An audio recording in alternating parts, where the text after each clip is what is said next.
Hi, thanks for joining me on the Listen Up Girl podcast, where I bring you LGBTQ plus news several times a week. I'm your host, Zach Randles-Friedman. Today is Saturday, September the 20th. We begin our stories in Oklahoma, where the state Supreme Court has struck down a controversial push to require Bible in classrooms. Superintendent Ryan Walters had issued sweeping guidance last year saying that every K through 12 student should be taught about the Bible's influence on history, art, music, and culture. His directive went even further. Every classroom was ordered to display a physical copy of the Bible, the Ten Commandments, the U.S. Constitution, and the Declaration of Independence.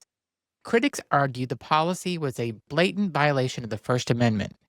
This week, the court agreed, ruling the move unconstitutional and making clear that the state cannot mandate religious texts in public schools.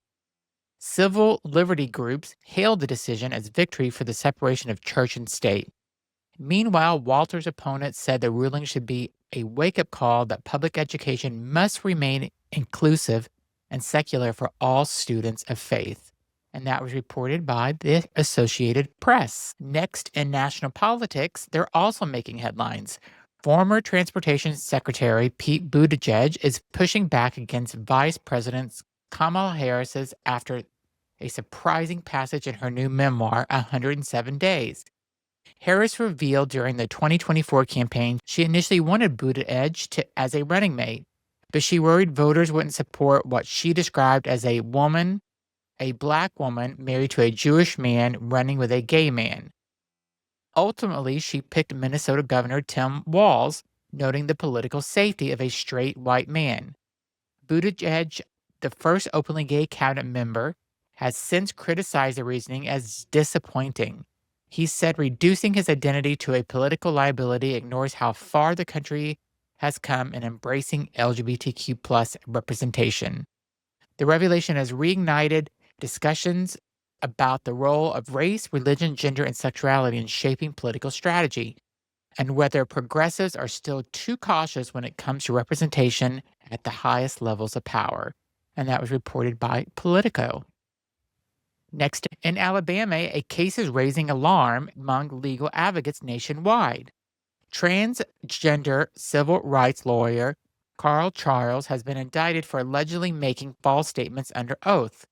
On the surface, the charge might seem minor, but Charles has built a reputation fighting for LGBTQ rights across the South. For years, reports suggest that federal judges in Alabama have used secret proceedings and harsh tactics to intimidate Charles and other lawyers advocating for equality. This indictment is being described as part of that troubling pattern. Critics say it's designed to discredit and silence attorneys who represent LGBTQ plus people in hostile states. Supporters of Charles argue this case is about much more than one lawyer. It's about whether civil rights attorneys can safely defend vulnerable communities without fear of political retribution. And that was reported by The Nation.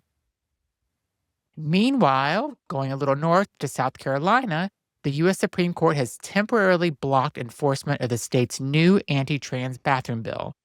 Passed in 2024, the law requires public school students to use bathrooms based strictly on biological sex.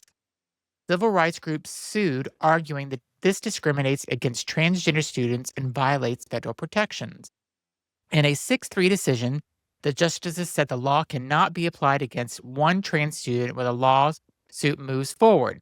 Clarence Thomas, Samuel Alito, and Neil Grosh dissented, saying that they would have allowed the law to stand. Of course they would have. The court emphasized that this was not a ruling on the ultimate merits of the case, but the pause is significant. For now, trans students in South Carolina have breathing room while courts consider whether the law passes the constitutional muster. And that was reported by HuffPost. Next, Vice President J.D. Vance has ignited outrage after suggesting transgender Americans pose a domestic terrorist threat. Speaking on Fox News, Vance tied the recent accusation of right-wing activist Charlie Kirk to what he described as trans-related radicalization. He offered no evidence, and experts were quick to push back, pointing out that decades of research shows no link between transgender identity and terrorism. Advocates say Vance's comments are part of a wider strategy to scapegoat queer communities, forcing fear to score political points. They warn that such rhetoric not only stigmatizes trans people, but also creates a climate that encourages real world violence. They are obsessed with trans people. And he wears eyeliner. So, ugh, I'm anyway, next story. Texas Congressman Ronnie Jackson has also seized on Kirk's death to spread anti LGBT rhetoric.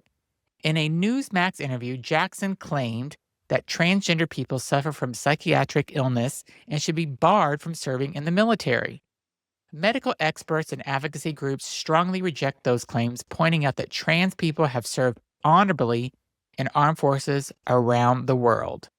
Jackson's remarks are another example of how misinformation is being used to justify discrimination and inflame public hostility towards transgender Americans. Why is this government so obsessed with hurting transgender people? It's beyond me. Next, Colorado State Senator Mark Baisley, now running for governor, joined the wave of anti-LGBTQ rhetoric at a campaign event. He accused queer lawmakers of being in rebellion against nature and claimed that LGBTQ people had infiltrated government to impose their beliefs on society. His remarks drew loud applause from conservative attendees, but were condemned by equality advocates as dehumanizing and dangerous. Colorado currently has a historic number of LGBTQ legislators, a reflection of increasing representation nationwide. For critics, comments show how growing visibility is being met with louder political backlash, and that was reported by the Denver Post. And in Phoenix, a political tragedy was stopped before it could happen. Police arrested 49-year-old Trevin Michael Goki after he threatened to shoot up Cruisin' Seventh, a well-known gay bar. Court documents show Goki told officers he was triggered by political violence, praised Charlie Kirk as a martyr, and made multiple anti-trans comments. When officers arrived at his apartment, Goki reportedly refused to come out and doubled down on his threats. He now faces felony charges for terroristic threats. Advocates say the case is a chilling reminder of how extremist rhetoric can escalate into a real-world danger for LGBTQ spaces. All this news this time was so negative, and I apologize for that, but that's the news that I have this week. Tune in tomorrow, because tomorrow on Sunday, I am going to find more positive LGBTQ plus news. If you have not subscribed to this podcast, please do. If you're watching this on YouTube, please go to your favorite podcast platform and subscribe to the Listen Up Girl podcast. Also, check out my other podcast, Everything and Anything and a Bit Gay. I have some fabulous guests that are on there. And this week, today, I actually released my interview with Leanne from The Real Housewives of Dallas. Hope you enjoy your weekend and talk to you tomorrow with more LGBTQ plus news. Thanks for listening.